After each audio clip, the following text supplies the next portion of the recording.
Gandhi memorial उच्च माध्यमिक विद्यालय रे युव ओडिशा और नवीन ओडिशा कार्यक्रम उद्यापन दिवस पालित हो जाइछि।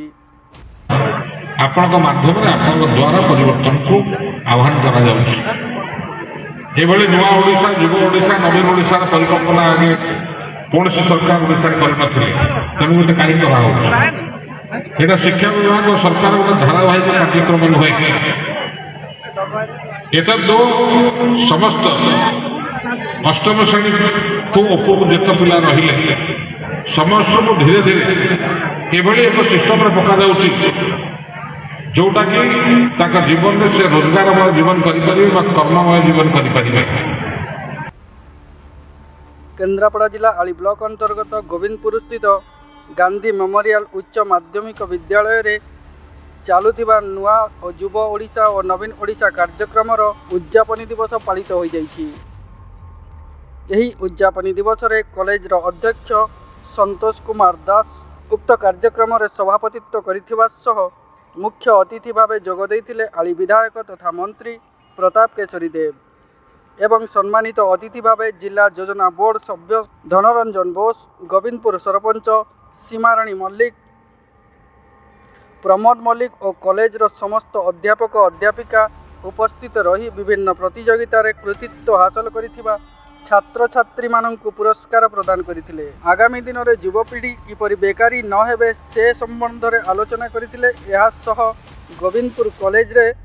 किभली उन्नति हेबो से विषय रे उद्बोधन देथिले।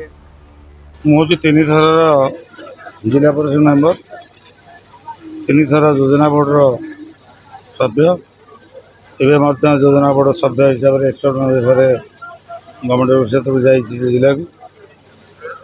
मोर ये राजनीति पीरियड भितर 3 थर टर्म भितर लोही अंचल मोर जिते मुझे ठीक भाव विनियोग कर ये कॉलेज मो पूर्व जो मैंने बुझुले से मैंने चलीगला से आमर प्रधान शिक्षक थे आम से गुरु थे आम मुंड खोल नी कॉलेज दराजीन अवस्था देखला जिला परिषद लेट योजना बोर्ड पैसा जहाँ मोर शेयर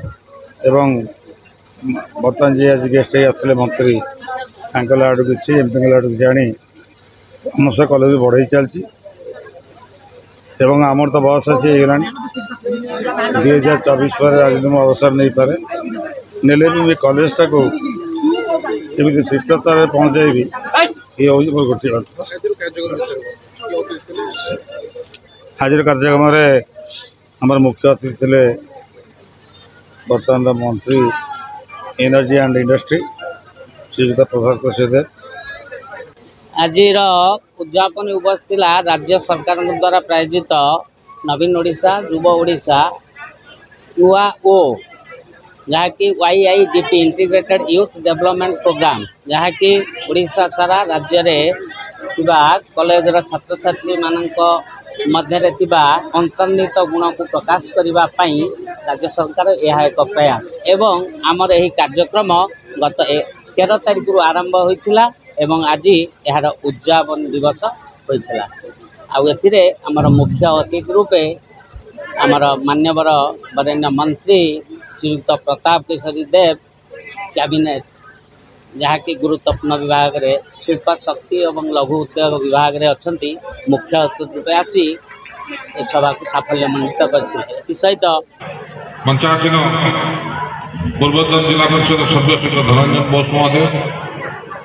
सभा उपस्थित थी सज्जन मंडली गुरुजन मंडली सांबादिक बंधु मैंने सदय छात्र छात्री आज राज्य सरकार उच्च शिक्षा विभाग तरफ आरंभ कर नुआ ओडिशा युव ओडिशा नवीन ओडिशा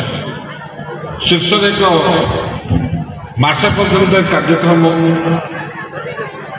जारी था जार आज उद्यापन दिवस मझे यही कार्यक्रम श्रृंखला मो सरकार कार्यक्रम को आपण अनुष्ठान को आसी खोला चिन्ह ता कारण हूँ तुम ही भविष्य ପିଲାମାନେ ଗୋଟେ କଥା ମୁଁ କହିବାକୁ ଚାହେଁ, ଏଇଟା ଭଲ ଭାବରେ ଶୁଣନ୍ତୁ। ଦୁଇଟା ଜିନିଷ ଦୁଇ ପ୍ରକାର ଶିକ୍ଷା ଅଧ୍ୟୟନ ଅଛି। ମୋ ପୂର୍ବରୁ ଆପଣ ଜଣେ ଅନୁଷ୍ଠାନର ପ୍ରାକ୍ତନ କର୍ମଚାରୀ ଆପଣଙ୍କୁ ସମ୍ବନ୍ଧିତ ହେଲେ ବା ତାଙ୍କ ଅଭିଭାଷଣ ଶୁଣିଲେ। ଆଜି ଆମ ଗଣରେ ମଧ୍ୟ କିଛି ପ୍ରତିଷ୍ଠାତା ଅଛନ୍ତି। ଆଳିରୁ ମାନସ ପଣ୍ଡାଙ୍କ ରିପୋର୍ଟ ପ୍ରତିଭା ଟିଭି।